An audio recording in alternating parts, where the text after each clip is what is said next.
Good morning mga kamundo. Ay, magandang umaga sa inyong lahat.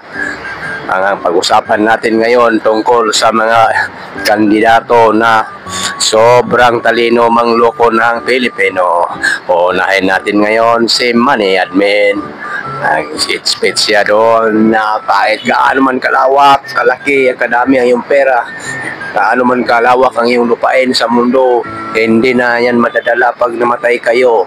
Gaano man karami, kalawak ang lupain o lupain dito sa mundo, lupain o nga yung lupain. At isunod na naman natin si Kiko Panganiban.